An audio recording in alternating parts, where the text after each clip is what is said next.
अपने घर में हो, महाराष्ट्र में हो, यदि बहुत बड़े बॉस हो तो चलो बिहार, चलो उत्तर प्रदेश, चलो तमिलनाडु, तुमको पटक पटक के मारेंगे। हमारे पैसे पर पल रहे हो, तुम कौन सा टैक्स देते हो, कौन सी इंडस्ट्री है तुम्हारे पास, माइन्स हमारे पास है। भाजपचा खासदार निशिकांत दुबेनं मराठी माणसांना आपटून मारण्याची धमकी दिली। मराठी माणूस टॅक्स भरत नाही, आमच्या पैशांवर मराठी माणूस जगतो अशी अपमानजनक भाषा दुबेनं वापरली।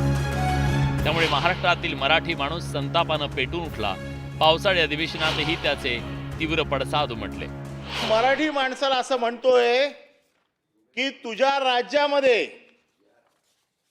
कुत्रा आहेस तू, की हे भारतीय जनता पक्षाचे लोकसभेचे सदस्य आहे। हे भारतीय जनता पक्षाचं अधिकृत मत आहे का? याच्यावरती महाराष्ट्र सरकारचं मराठीचं जे असलेलं प्रेम आहे ते दाखवायला लागेल। निशिकांत दुबेचं वक्तव्य म्हणजे आगामी महापालिका निवडणुकांसाठीची भाजपची तयारी आहे का, असा थेट सवाल अनिल परबांनी उपस्थित केला। निवडणुकीच्या पूर्वीची ही तयारी चालू आहे।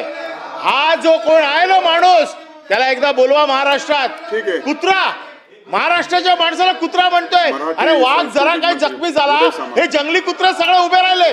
अनिल परब यांनी निशिकांत दुबेच्या वक्तव्यावरून सत्ताधाऱ्यांनी भूमिका स्पष्ट करण्याची मागणी केली। त्यावर निशिकांत दुबेच्या वक्तव्याशी सहमत नसल्याचं सत्ताधाऱ्यांनी निक्षून सांगितलं। खासदार दुबेंच्या वक्तव्याशी आम्ही कोणीही सहमत नाही। आम्ही देखील महाराष्ट्रामध्ये राहतो, आम्ही देखील मराठी आहोत।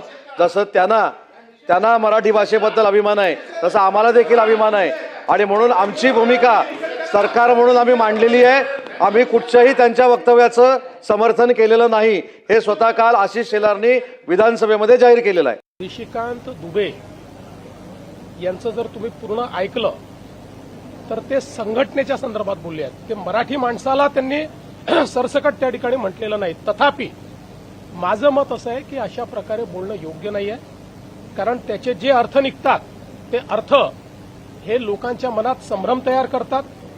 मी पुन्हा एकदा सांगतो की मराठी माणसाचं ऐतिहासिक योगदान या महाराष्ट्रामध्ये प्रचंड मोठं आहे।